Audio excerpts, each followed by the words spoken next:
नमस्कार, आप देख रहे हैं न्यूज इंडिया 56। आपके साथ में हूं वैशाली। आइए रुक करते हैं आज की खबरों की ओर। पीसीसी चीफ जीतू पटवारी का बयान। मध्य प्रदेश में कांग्रेस कराएगी जातीय जनगणना। मध्य प्रदेश में शुरू किया जाएगा आंदोलन। केंद्र राज्य सरकार ने जातीय जनगणना नहीं कराई तो कांग्रेस इस दिशा में काम करेगी। जीतू पटवारी। हम भूमि का आंदोलन बना रहे हैं। सभी वार्ड पंचायतों में इस संगठन का निर्माण का काम कर रहे हैं। सरकार जातिगत जनगणना कराए तो धन्यवाद, नहीं तो हम कराएंगे। कांग्रेस की किसान न्याय यात्रा पर बोले जीतू पटवारी। 1 लाख बार बीजेपी सरकार ने किसानों की आय दुगनी करने की बात कही है। वहीं 10 साल पहले जो स्थिति थी वही अभी भी है। किसान न्याय यात्रा में किसानों के हित में इस मुहिम को चलाएंगे। ये किसी दलगत राजनीति की बात नहीं है। जितना सेना का जवान देशभक्त हो उतना ही किसान है। भाजपा सरकार में किसान हित में काम नहीं हुआ। शिवराज सिंह चौहान एमपी में वोट लेकर कृषि मंत्री बने, लेकिन एमएसपी पर खरीद महाराष्ट्र में होगी क्योंकि वहां चुनाव है। किसान न्याय यात्रा में सीनियर नेता शामिल होंगे।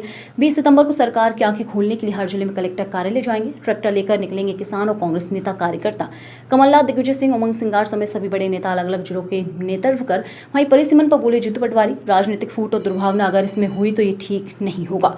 ये सरकार का इंटरनल प्रोसेस है। हर जिले का सीमांकन जनसंख्या के आधार पर होना चाहिए। वहीं सरकार ने नहीं किया तो हम जातिगत जनगणना करेंगे। जातिगत जनगणना का विरोध बीजेपी और आरएसएस क्यों करते हैं? देश में अमीर और भी अमीर होता जा रहा है, गरीब और भी गरीब। जब राहुल गांधी जातिगत जनगणना की बात करते हैं तो सामान्य वर्ग के गरीब की भी बात करते हैं। इस सरकार को जातिगत जनगणना करवानी होगी और हर हाल में करवानी होगी। केंद्र राज्य में दोनों ही बीजेपी की सरकार है, उन्हें लागू करना होगा, वरना हम अपना न्याय स्ट्रक्चर बना रहे हैं। जीतू। हम भूमि का आंदोलन बना रहे हैं। सभी वार्ड पंचायतों में संगठन का निर्माण का काम कर रहे हैं। वहीं सरकार जातिगत जनगणना कराए तो धन्यवाद, नहीं तो हम कराएंगे। दिग्विजय सिंह वर्सेस बीडी शर्मा पर बोले। बीडी शर्मा का वक्तव्य मैंने सुना है, दिग्विजय सिंह को भी सुना। दिग्विजय सिंह ने ये कहा कि आपकी ही सरकार है, कार्रवाई करनी चाहिए। बीडी शर्मा ने भी जो भाषा का उपयोग किया वो सार्वजनिक जीवन में सही नहीं है। स्वयंभू अध्यक्ष ने मेरी मर्दानगी को चेक करना ऐसी भाषा बोली, ऐसी भाषा उन्हें नहीं बोलना चाहिए। सार्वजनिक जीवन में ओछी भाषा से बचे बीडी शर्मा। उमा भारती के राहुल गांधी को लेकर पोस्ट पर कहा, हर व्यक्ति का सोचने का अपना तरीका होता है। राहुल गांधी जब अभय मुद्रा की बात करते हैं तब प्रेम मोहब्बत की बात करते हैं।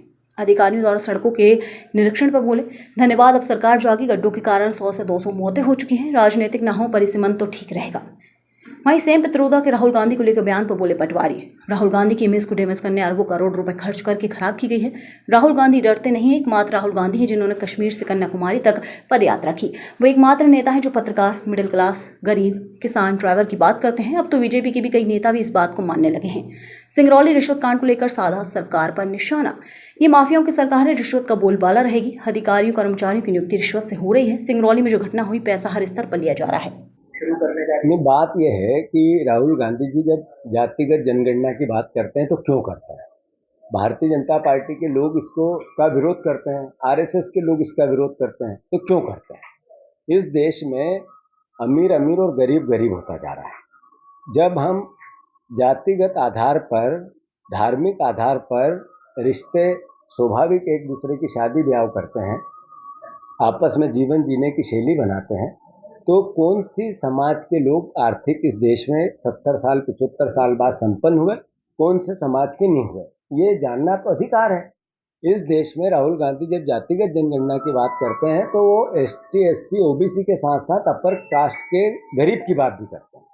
तो मैसेज क्या है? मैसेज ये है कि 25 लोगों के पास देश का 80% धन पहुंच गया और 80% लोगों के पास देश का 20% धन है। आखिर ये असमानता इस देश में क्रांति लाएगी या नहीं लाएगी?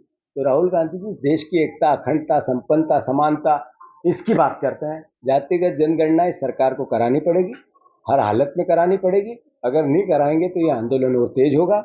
मध्य प्रदेश में आने वाले समय में कांग्रेस पार्टी एक नींव बना रही है, भूमिका बना रही है कि सरकार को जातिगत जनगणना करानी चाहिए। अगर नहीं कराती है, केंद्र सरकार, राज्य सरकार दोनों बीजेपी की है, तो फिर हम हमारा स्ट्रक्चर बना रहे हैं जिसमें पंचायतों का एक नया हम संगठन निर्माण की का जो प्लान है हमारा, वो आने वाले 15 दिन में चालू होगा। जब ये कंप्लीशन हो जाएगा इस बात का कि पंचायत और वार्ड स्तर पे हमारा संगठन नया रूप लेगा, उसके बाद हम ये प्रोसेस चालू करेंगे। अगर सरकार कराए जातिगत जनगणना तो धन्यवाद, उनका सम्मान है। अगर नहीं कराएगी तो कांग्रेस पार्टी इस प्रयास को पूरा करेगी। प्रदेश भर में शिवराज सिंह चौहान पिछले 20 साल बीजेपी की सरकार के मुखिया रहे। उन्होंने 1 लाख बार किसान की आय दुगनी करने की बात कही, भावांतर योजना की लाने की बात कही, और गेहूं और धान के दाम 3100 और 2700 रुपये देने को लेकर किसानों से प्रलोभन दिया और उनसे वोट लिए। पिछले 10 साल पहले जो स्थिति थी सोयाबीन की, वही स्थिति आज है। आज लागत मूल्य सोयाबीन का 4000 रुपये आसपास प्रति कुंटल हो गया और बिकती 3800 रुपये में। मतलब जो दोगुनी आय करने की बात थी, सोयाबीन की फसल चिल्ला चिल्ला के उसके दाम बोल रहे हैं कि इन्होंने धोखा दिया है। कांग्रेस पार्टी का दायित्व है, विपक्ष की भूमिका। हम किसान न्याय यात्रा पूरे प्रदेश में लगातार इस मूवमेंट को किसानों के हित में उठाएंगे।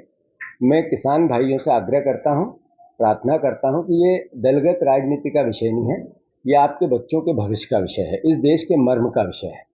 जब किसानी की बात आती है, खेती की बात आती है, एग्रीकल्चर की बात आती है, तो स्वाभाविक है कि देशभक्ति की बात आती है। सेना का जवान सीमा पर रह के सेवा करता है और रक्षा करता है देश की।